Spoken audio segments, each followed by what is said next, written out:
Welcome to the Deep Dive. Today, we're immersing ourselves in the early life and, well, the remarkable ascent of Theodore Roosevelt. And we're doing this using key excerpts from Edmund Morris's biography, The Rise of Theodore Roosevelt. Exactly. Our mission here is to unpack those pivotal moments, the influences, the experiences that really shaped TR before he hit the national stage. We're aiming to pull out the most interesting insights, the key details, Yeah. only from the material we've been given for this deep dive. Right. So this isn't the whole life story, not even the whole biography. It's about drilling down into that foundation, understanding his trajectory based solely on these sources. Okay, so where do we start? The very beginning. TD. Yes, let's start there. The sources paint this picture of a child who was, well, physically quite frail, struggling with severe asthma. They sometimes called it guffing. And what jumps out immediately is the contrast, right? Despite that physical weakness, you see this incredibly vigorous mind already at work. Well, his fascination with the natural world. He's looking at illustrations, hippos, zebras, and just devouring these natural history books by people like Mayne Reid, J.G. Wood. And you also see the family influences coming through. His mother, Mitty. She had this refined French background, that Gaelic volubility the source mentions. Right, and aristocratic qualities through her family, the Bullocks. Even a political link there with Archibald Bullock. Which contrasts with the Roosevelt side, doesn't it? They seemed more focused on commerce, security over politics. Exactly. It's a fascinating blend right from the start. Then there's the move to Loantaka, that country place. Yeah, and even with the asthma, he discovers rural life, these enthralling pleasures. Building things, hunting frogs. And his leadership starts showing up even then, doesn't it? Telling stories to his siblings, these elaborate tales about jungles and beasts. Totally captivating them, claiming one character could even translate animal language. You see that imagination, that ability to lead. We also get glimpses of their European travels. Sounds like a whirlwind pace. Almost relentless sightseeing. And the sources mentioned it might have contributed to his headaches. But he had these really intense reactions to places. Big cheers for Rome in his diary. Hip, hip, hurrah, yeah. But also, importantly, he wasn't blind to things like the poverty he saw in Italy. He was observing, even then. And it's during that trip, around 1870-71, that he makes this huge shift, right? The physical transformation. A really conscious decision. He starts this intense exercise routine. Building muscle, expanding his chest. The sources say the results were quite dramatic. It led to his longest spell of good health up to that point. And he just glories in it, plunging into icy water, climbing mountains. You feel that joy in his newfound strength. But it's never just physical, is it? That energy goes hand in hand with his interest in nature. Absolutely. It keeps developing. He's not just looking at birds, he's identifying them by their full zoological names. Athia americana, Putorius vison. Wow. And collecting specimens, hundreds of them. For his own Roosevelt Museum of Natural History. So yeah, these early years, they really plant the seeds for both that physical energy and that intense intellectual drive. Okay, let's follow that intellectual thread. His studies really took off with Mr. Cutler, right? Yeah, instant connection there. Cutler saw the alert, vigorous character of his mind, and Roosevelt worked incredibly hard, 6-8 hours a day. Leaving others behind. And his reading, just voracious. Omnivorous is the word the source uses. Never seemed to know what idleness was. Novels, classics, even really obscure natural history. He did well in most subjects, but math and ancient languages were tough. Yes, he struggled there. Apparently, he really regretted not being able to read Virgil and Homer in the original Greek and Latin. And work often served as a distraction for him, it seems, especially later, during college and that difficult summer in '83. Oh, that summer sounds awful. Nervous strain, the excitement about becoming a father.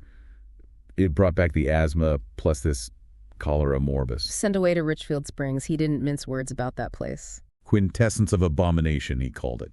A big hotel full of, in his rather dark humor, assorted cripples and consumptives. Wrote funny letters about it, though. And this period also overlaps with his courtship of Alice Lee. Right. She's presented as this elusive prize. Young, wealthy, high society.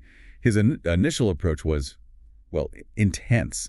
Violent ardor, the source says. Actually scared her off at first. It seems so. And her initial view of him? It's fascinating, not romantic. She noticed the arsenic smell from his taxidermy. Tickly whiskers, glittering glasses, the energy bursts, the stammering. So hopping on the dance floor. Dangerous to lace pantaloons, apparently. Plus blood-curdling stories and, physical complaints like black eyes and asthma. Not exactly a recipe for romance. No. She was intrigued. flattered even. He was just so different. His jokes made her laugh, even in that odd falsetto. Admired his mind, his strength when skating. Yeah. And crucially, the source notes, she took care not to spring too far away. She kept him in orbit. And Theodore, as the source says, almost always got what he wanted. Pretty much. Engagements official, February 1880. And then his exuberance just bursts out. Those letters. My sweet, pretty, pure queen. Bewitchingly pretty. Perfect little sunshine. Driving through snowdrifts to see her. Going 44 hours without sleep from sheer excitement. That intensity again, you see. Applied to love just as much as to everything else. Okay, moving on to his professional path.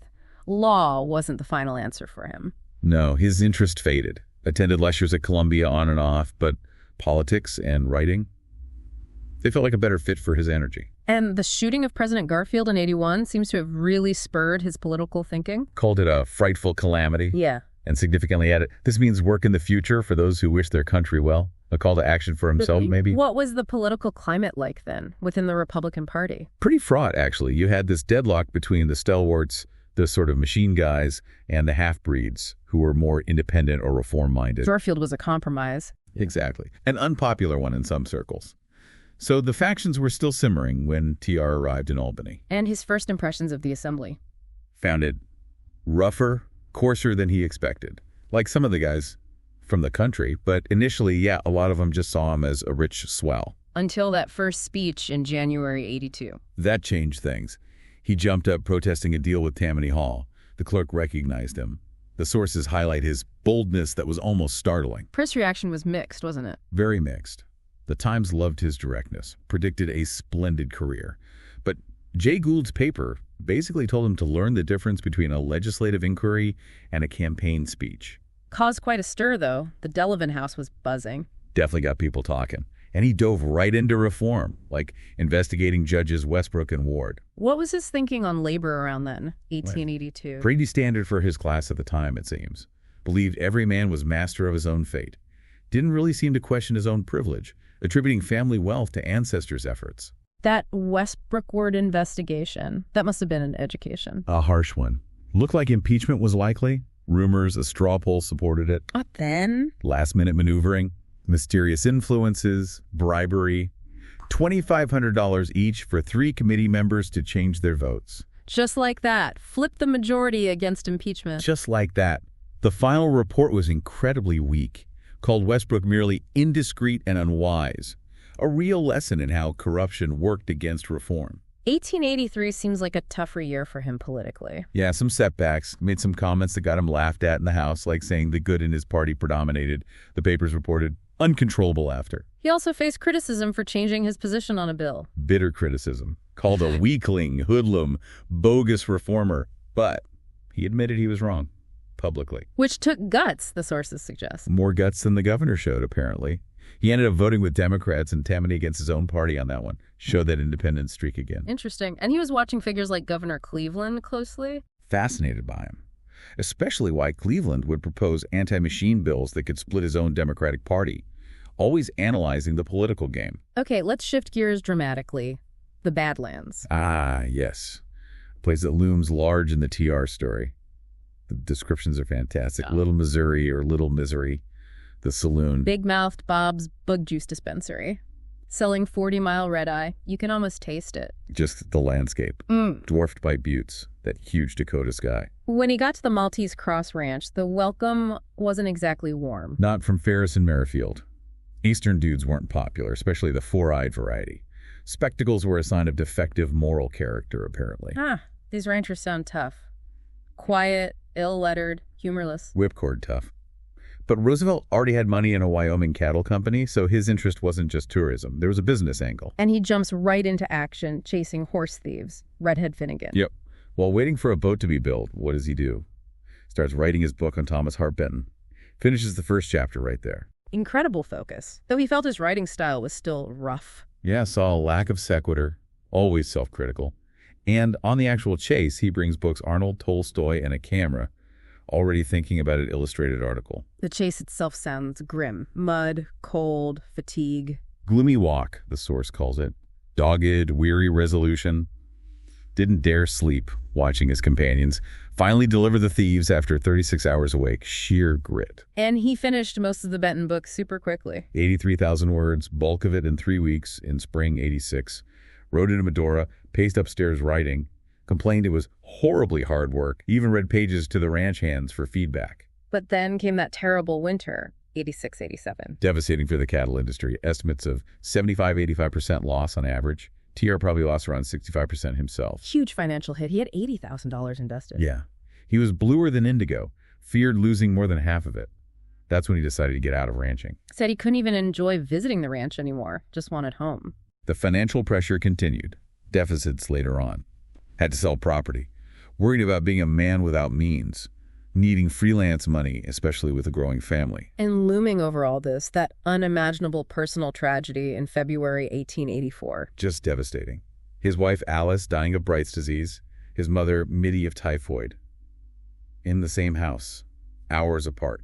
A grotesque race for death, as the source puts it. Holding Alice, feeling unable to save her. Finding the house dark. The sources say he was profoundly changed. Grief too deep. Pain made worse by too cruel suppression. That stoicism could be costly. And this led directly to him leaving Albany. Yes. Refused renomination, couldn't face another winter there. He longed for the Badlands then, its therapeutic emptiness. Even the upcoming political convention felt like a chore. The West was his escape. After that time away, he starts re-engaging with society. Becomes shamelessly addicted to social events, receptions, balls. Admits he'd always eaten and drank too much, but enjoyed mixing with big interests and big men. And this is when he reconnects with Edith Caro. An old childhood friend. But their relationship, it was kept very private initially. Just a cryptic E in his diary for a while. Described as a deeper, more dignified passion than with Alice. Yes. And Edith sounds quite different. Disapproved of excess language, behavior, food, hated rhapsodies, very concerned about privacy. Burn this letter was apparently her catchphrase. There was also that difficult situation with baby Lee, his daughter. Complex. The plan was for his sister Bammy not to keep fostering little Alice. TR had initially told Bammy she could. But Edith felt strongly otherwise. With surprising vehemence, the source says. She insisted little Alice was her child now, belonged at Sagamore Hill. Roosevelt seemed genuinely caught, saying, "We can decide it all when we meet." Shows Edith's influence, and maybe TR's uncertainty in that moment. His return to public office came with the Civil Service Commission in '89. Appointed by Harrison. His friend Lodge had been pushing to find him a spot. TR wanted back into politics above all things, though Blaine famously said he was not fit for it. And he immediately got into it with Postmaster General Wanamaker. Right away. Wanamaker didn't want to fire a postmaster named Paul for abusing the merit system. Didn't like this junior commissioner telling what to do. When Paul fired someone else, TR went over Wanamaker's head. Went straight to President Harrison. Used that quote about the backwoodsman's prayer, "Don't help the bar." Asking Harrison not to interfere with his efforts. Got a frigid reception, apparently. He also weathered some press attacks, called callow and ignoramus. Yeah, the Post went after him hard, told him to go back west. His response. Classic TR. Aggressive rebuttal, demolished the charges, offered $1,000 for proof, cited his manuscript, fought back hard. But he built support too, got Reed and Harrison eventually on side for the commission. And became part of that influential Washington social circle. Adams, Lodge, Hay, the Pleasant Gang. Why was he so popular with them? They were quite different characters. The sources suggest it was his vital radiance, that glowing, unfeigned cordiality. Even these supposedly cold-blooded men like Adams and Lodge needed his warmth, as lizards crave the sun. A really compelling personal magnetism. Then came the move to New York City, police commissioner in '95. Left the CSC after 4 years, seen as a success. Mayor Strong was maybe a bit unsure, but others praised him. And the corruption he found, it was staggering, wasn't it? Just incredible. From Chief Burns with his massive net worth right down the line. This whole system of taxation, greengrocers, gambling dens, saloons, brothels paying set amounts, even intimate favors. His methods for tackling it were pretty dramatic. Midnight prowls. With Commissioner Andrews, yeah. Showing up, unexpected, getting identified by reporters in Bowery restaurants, holding impromptu press conferences on the spot. Catching cops off their beats, taking names, promising no mercy, even showing up as the complainant at hearings. Very hands-on. Very visible, completely unlike anything they'd seen before. And the saloon closing crusade that caused a huge uproar, but it wasn't just about temperance. No, primarily about corruption. Saloons were the biggest source of illicit cash, $160,000 on Sundays alone, funded police bribes, and crucially funded Tammany Hall. Tammany relied on them for money and votes. Most leaders were in the liquor business. Exactly. Nearly two-thirds of them. So closing illegal saloons, especially on Sundays, was a direct hit on the machine's power base. Strategic, not just moralistic. Public reaction was intense, loved and hated. Most despised, and at the same time the best-loved man, the source says. And people were already talking about him for higher office, mayor, governor, even president. But he faced opposition within the board too, Commissioner Parker. Major opposition. TR called him a snake in the grass, a liar. Parker would block decisions by not showing up. Chief Colin wouldn't act on TR's orders. The corporation council sided against him. The press mocked him. His the voice, but Parker's the hand. Yeah, highlighted his seeming impotence despite the public profile. Showed how tough institutional resistance could be, even with popular support. Meanwhile, larger events were brewing. Cuba Libre, 1895. Revolution against Spain. Expansionists talking intervention. Henry Adams' salon becoming a hotbed of international intrigue. And TR's reaction was immediate. Absolutely. Dashed off that note to Governor Morton, begging for a commission if war broke out. I must have a commission. That burning desire for action. Which led to his appointment as Assistant Secretary of the Navy in '97, under Secretary Long. And the contrast between them is almost comical in the descriptions. Long, small, soft, white-haired, bored by details, laissez-faire. TR, gargantuan appetite for data, pushing for sea power, readiness, fighting virtues. He didn't shy away from controversy, said necessary war was fine and healthy.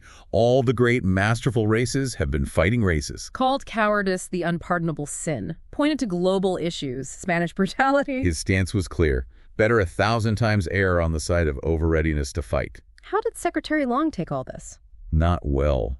His delicate, nervous constitution couldn't handle the headlines. Gave TR a heavy wigging, apparently, though they kept up appearances. But then Long went on vacation. Big mistake. Or a big opportunity for TR. He had immense fun running the Navy, called it pure act, and the amount he got done, it's dizzying. Reports, inspections, speeding up armor, PR, investigations, cutting red tape, firing people. All while sending these incredibly bland, reassuring notes back to Long.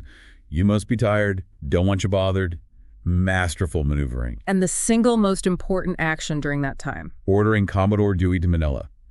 Prepare for war. Head there in the event of war with Spain. Utterly decisive. Done on his own authority. Changed history. Then things really heated up. The Delome letter, February '98. Hearst's paper published it. Spanish minister calling McKinley weak.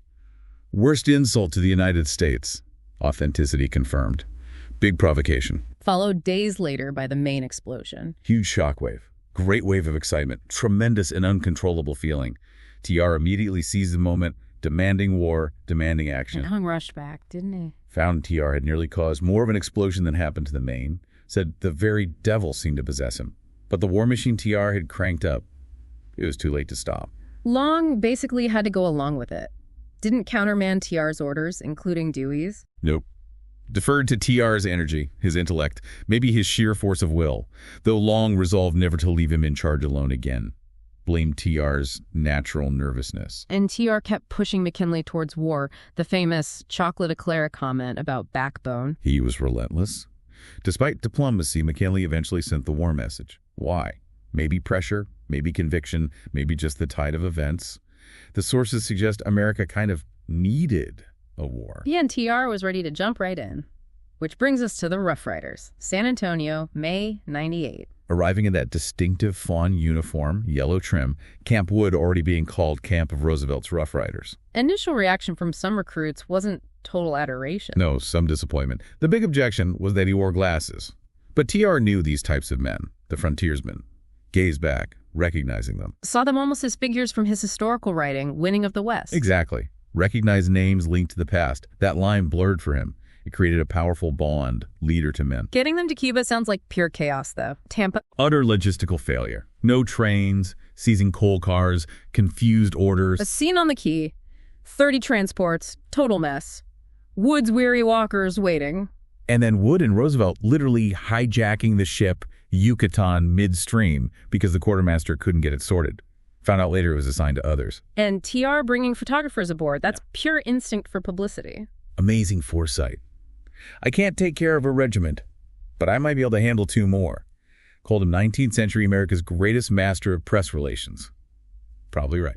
General Shafter's logistics get called criminally incompetent, leaving troops behind, crammed ships. Just a mess. Even getting the horses off the ships was a disaster. TR losing his temper, swearing about animal torture. But the Rough Riders landed early anyway, ignoring orders. Basically, a lieutenant piloted them close, go-as-you-please landing. TR ended up with just essentials, but crucially, those extra spectacles in his hat lining. Wanted to see everything clearly. Marching inland, pushing the pace, even when commanders weren't sure of the orders. That led to Las Guasimas, June 24th. Battle started sooner than planned. Stephen Crane saw them as brown flies. TR's account. I doubled up my man. Heavy casualties for the Rough Riders, though. 89 men. Heaviest loss suffered by any regiment in their division. A brutal first taste of combat. Then San Juan Heights, July 1st. His reaction afterwards is telling. Looking at the Spanish dead in the trenches. Focusing on the killing accuracy of his men's volleys. Exulting over the enemy dead.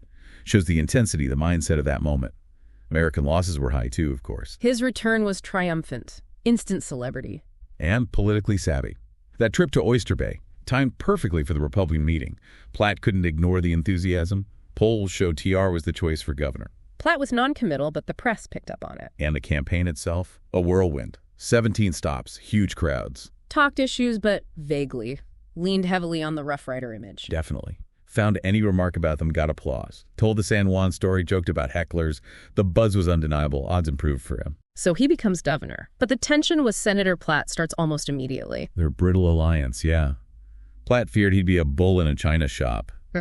Sources predicted a split was coming soon. TR knew he had to tread carefully, didn't he? Needed Platt's legislative support. Absolutely.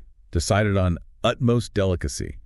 Knew Platt controlled the legislature, basically. But he also felt bound by his promises of independence. Didn't want to be a puppet like the last governor. Tried to balance it with appointments. Let Platt have the final say, usually. Mostly. Submitted lists, let Platt choose, with a few exceptions. Kept things easy as the easy boss could make them for a while. A tricky balancing act. But his relationship with the press was totally different. Open, accessible. A window full of sunshine and fresh air. Twice daily meetings, Q&A. Very talkative, lots of anecdotes, gossip. Would give formal statements, then kind of wink and tell them their real story. Exactly. With gleeful frankness, made the reporters feel like insiders, part of his conspiracy. Brilliant press management, really. Then the Nixon bill incident. That really tested the relationship with Platt. Big time. TR sends a message supporting the bill. Speaker Nixon, on Platt's orders, tears it up, suffers a nervous collapse afterwards. TR realized this was make or break. Yes. Retreat meant humiliation, becoming a dead duck. But pushing forward risked alienating the party machine entirely. Lobbyists warned him no corporation would fund him if he sent another message. High stakes. Which leads us towards the vice presidency push in 1900. Articles start appearing. Mysterious articles, suggesting TR as the logical candidate, supposedly backed by lots of senators and representatives. TR suspected Platt and Lodge were behind it, wrote to Platt. Plaintively. Said he didn't want VP, it wasn't an office where he could do anything. People were telling him directly he should take it. Strengthen the ticket. Avoid alienating everyone as governor. Exactly. He was warned he'd be lucky to survive 1900 as governor without making too many enemies with his reforms. But he wrote to Lodge saying he really didn't want it. February 1900. With utmost reluctance. Felt he was successful as governor, work left to do. VP meant being a figurehead. He liked to work. Worried about the social cost, too. Being a poor man at a frolic. Declared decisively he wanted to be governor, not vice president. But Platt wasn't listening. Why not? TR figured it out. Meanwhile, Chairman Hanna was fighting tooth and nail against TR, yelling, "Do whatever you damn please, I'm through." Hated the idea. Had this strange fear of Roosevelt, a premonition of disaster. Hanna lobbied intensely against him. Like a man possessed. Tried to stop it. Even McKinley had to step in, ask for decorum, say the administration had no candidate. But despite all that resistance from Hanna, Platt's maneuvering, and TR's own stated reluctance, the nomination happened. Yeah, the convention floor might have seemed boring, but behind the scenes, the push was relentless. And ultimately, Theodore Roosevelt became the vice presidential nominee. What a journey we've traced through these early years, just using these source excerpts. From that frail kid finding strength. To the naturalist, the reader, then through that awful personal tragedy. Into the political fires of Albany, out to the raw frontier, back to clean up New York City. And then the explosion onto the national scene with the Spanish-American War, the Rough Riders, leading right up to that VP nomination. And you really see those recurring themes, don't you? That tension between ideals and politics. The sheer drive to overcome obstacles, physical or political. The embrace of action, those fighting virtues. Each part, the library, the ranch, Albany, Cuba, seems to add another layer, building the foundation for who he'd become. Absolutely. This deep dive, based just on what we had in front of us, really scratches the surface of those incredibly formative years. For the full picture, you'd absolutely need to delve into the complete biography, of course. But it gives you a powerful sense of the forces at play, which leads to maybe a final thought for you, the listener, to chew on. Go on. How do all these seemingly disparate parts of his early life, the quiet naturalist, the rough-and-tumble rancher, the reformed politician, the warrior, how do they connect? How do they form a coherent, if maybe unexpected, foundation for the kind of President Theodore Roosevelt would eventually be? Something to think about.